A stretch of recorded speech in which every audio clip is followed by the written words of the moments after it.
Bom dia.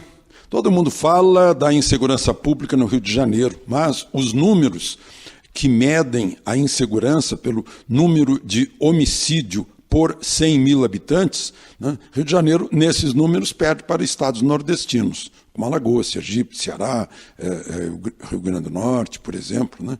Então, bem acima do Rio de Janeiro, que, por sua vez, está bem acima do mínimo normal no mundo. Né? Por exemplo, chegam a 67 homicídios por 100 mil habitantes, quando o normal no mundo seria abaixo de 10. Né? Por exemplo, o estado de Utah tem 2 homicídios por 100 mil habitantes, e 3 milhões de habitantes, e 2 milhões e 500 mil armas na casa dos habitantes.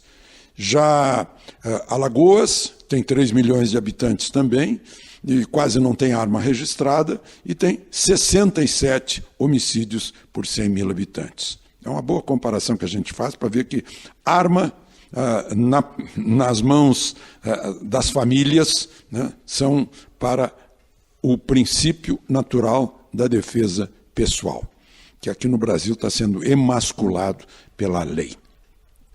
Mas outra tese que é derrubada, né, é a tese de que a causa da insegurança pública é social. É como dizer, tem bandido porque tem pobre. Né? Isso é um preconceito cruel contra os pobres, né, que não tem nada a ver com a falta de caráter do bandido. Né? Exatamente os estados que mais tiveram ganhos de políticas sociais, onde mais os governos anunciaram que houve promoções de classe D para classe C, de classe E para classe D, né? Exatamente neles que aumentou o crime. Na medida em que aumentou a renda, aumentou o crime. Porque teve mais poder aquisitivo para comprar droga, por exemplo. Né? Não é essa a causa do crime, né? A pobreza. A causa do crime é a falta de força moral da família, é a falta de princípios de casa. Né? E não ter uma carteira assinada, como disse outro dia o governador do Rio de Janeiro, Pezão, ou por causa da baixa renda. A propósito de crime, o condenado a 12 anos e 2 meses de prisão, Antônio Palocci, que já está preso desde setembro de 2016, né, teria posto nos nomes da filha e da enteada parte do patrimônio dele. Agora, ontem, o Tribunal Regional Federal de Porto Alegre, né, mandou sequestrar também os bens que estão em nome da enteada e da filha. O tribunal até agora, a justiça até agora, está bloqueando 812 milhões de reais do senhor Antônio Palocci, que foi ministro de Lula e ministro de Dilma, né, e negociava com as empreiteiras.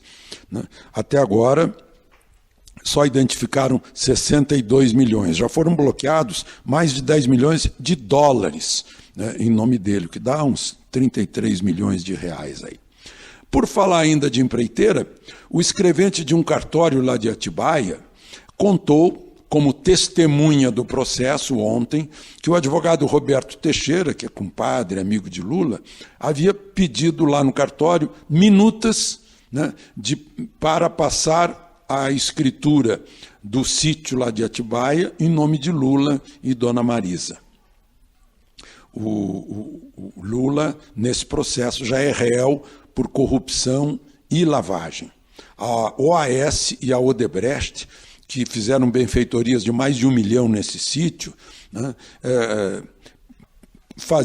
prestavam essa propina para que Lula mantivesse na Petrobras os diretores Renato Duque, Pedro Baruco, Néstor Cerveró, Jorge Celada e Paulo Roberto Costa, que eram os que abriam caminho para os contratos das empreiteiras na maior estatal do povo brasileiro. Ontem, o subcomandante de uma UPP no Rio de Janeiro, um segundo-tenente de 26 anos, foi morto num assalto numa lanchonete na zona oeste do Rio de Janeiro. Ele recém havia entregue o revólver que ele recuperou na Vila Kennedy de um sargento do Exército Brasileiro morto anteontem. Né? O caso chama atenção porque já são 20 os policiais mortos só neste ano. No ano passado foram 134. Eu fico imaginando o enterro hoje, se vai ter muita gente da população do Rio de Janeiro prestando solidariedade à polícia, né, que dá a vida pela segurança da população. De Brasília, Alexandre Garcia.